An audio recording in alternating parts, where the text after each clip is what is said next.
सनातन परंपरा में करवा चौथ एक ऐसा पवित्र पर्व है जो पति पत्नी के अटूट प्रेम, विश्वास और समर्पण का प्रतीक माना जाता है।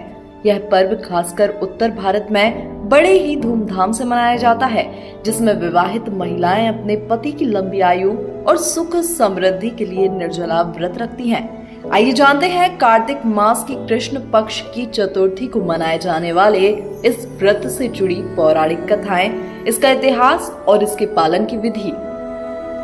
करवा चौथ की सबसे प्रसिद्ध कथा है वीरवती की। वीरवती एक सुंदर राजकुमारी अपने 7 भाइयों की इकलौती बहन थी। विवाह के बाद उसने अपने पति की लंबी उम्र के लिए पहला करवा चौथ व्रत रखा। वीरवती ने पूरे दिन बिना अन्न और जल ग्रहण किए पूरी श्रद्धा के साथ व्रत का पालन किया, लेकिन भूख प्यास से कमजोर होकर जब वह बेहोश होने लगी तो उसके भाइयों ने उसे व्रत तोड़ने का छल किया। उन्होंने नकली चंद्रमा दिखाकर वीरवती से व्रत तोड़वा दिया।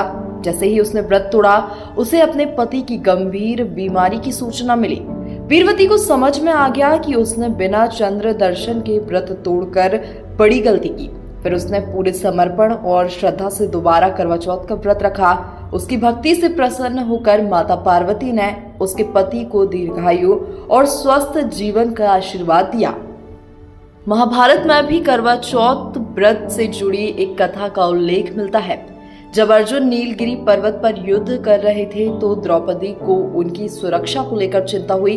भगवान कृष्ण ने द्रौपदी को करवा चौथ व्रत रखने की सलाह दी। उन्होंने शिव और पार्वती की पूजा की और इस व्रत को संपन्न किया, जिसके फल स्वरूप अर्जुन सुरक्षित लौट आए। इस तरह करवा चौथ ने द्रौपदी के जीवन में भी एक महत्वपूर्ण भूमिका निभाई। करवा चौथ की तीसरी प्रमुख कथा है करवा नामक महिला की, जो अपने पति के प्रति अत्यधिक समर्पित थी। एक दिन जब उसका पति नदी में स्नान कर रहा था, एक मगरमच्छ ने उसे पकड़ लिया। करवा ने अपने पति की रक्षा के लिए अपनी भक्ति और शक्ति का उपयोग किया। उसने सूती धागे से मगरमच्छ को बांध दिया और यमराज से प्रार्थना की कि वह मगरमच्छ को दंडित करे और उसके पति की जान बचाए। करवा के समर्पण से प्रभावित होकर यमराज ने मगरमच्छ को दंड दिया और उसके पति को दीर्घायु का आशीर्वाद दिया। यह कथा करवा चौथ में समर्पण और प्रेम के महत्व को दर्शाती है।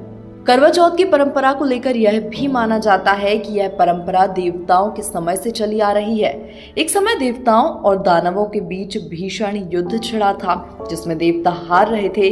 देवताओं की पत्नियों ने अपने पतियों की विजय और लंबी उम्र के लिए कार्तिक माह की चतुर्थी को व्रत रखा। उनकी प्रार्थना सफल हुई और देवताओं ने युद्ध में जीत हासिल की। इसी घटना से करवा चौथ व्रत की परंपरा की शुरुआत मानी जाती है। करवा चौथ के दिन भगवान शिव, माता पार्वती और भगवान गणेश की पूजा की जाती है, तो वहीं शाम को करवा चौथ की कथा सुनाई जाती है और रात में चंद्रमा के उदय के बाद उसे अर्घ्य देकर पति के हाथों से जल ग्रहण कर व्रत तोड़ा जाता है। यह व्रत न केवल धार्मिक आस्था का प्रतीक है, बल्कि पति पत्नी के बीच प्रेम और समर्पण की अनूठी भावना को भी दर्शाता है। तो व्यूअर, अगर आपको करवा चौथ से जुड़ी हुई यह जानकारी महत्वपूर्ण लगी हो तो धर्मतंत्र को लाइक, सब्सक्राइब करना ना भूलिए। पर्दे के पीछे की आवाज दे रही थी मैं, हर्षिता। धन्यवाद।